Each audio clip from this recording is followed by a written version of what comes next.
Je m'appelle Roland Mariné Djangainga, je suis chercheur au sein du laboratoire de chimie analytique ici à l'Université de Liège. D'emblée, je dirais non.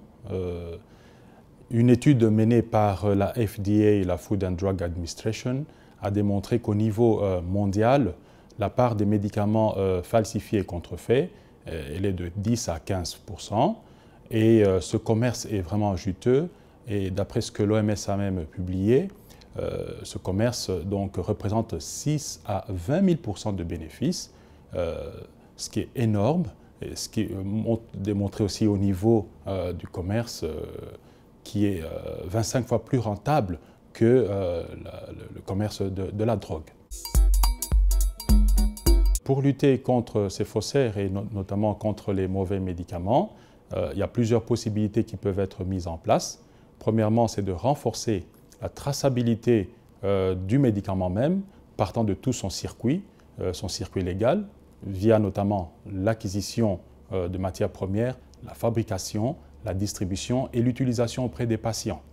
Deuxièmement, comme moyen, c'est de pouvoir développer des méthodes analytiques via des outils qui sont rapides et pour donner des résultats rapides afin de dissocier les médicaments des mauvais. Troisièmement, c'est de pouvoir renforcer les lois pharmaceutiques au niveau de chaque pays, au niveau international, via une collaboration internationale, parce qu'une loi peut être là, elle peut être existante, mais sans application, ça ne sert à rien, et sans sanction à la clé, la loi ne sert à rien non plus.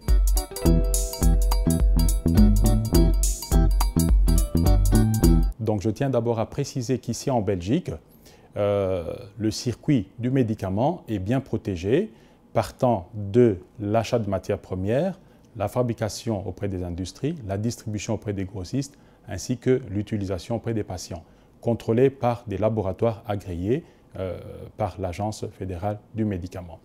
Cependant, le circuit illégal, le circuit par l'Internet, est un circuit pour lequel les médicaments n'ont pas de garantie du tout.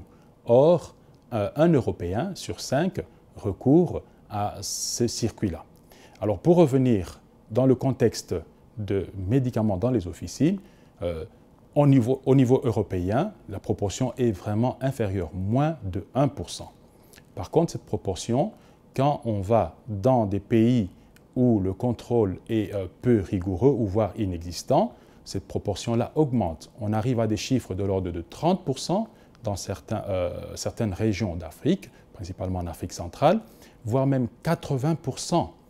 80% de médicaments contrefaits ou de mauvaise qualité signifie que sur 100 médicaments qu'on va pouvoir acheter, il n'y a que 20 qui sont bons et 80 sont mauvais et donc néfastes pour la santé.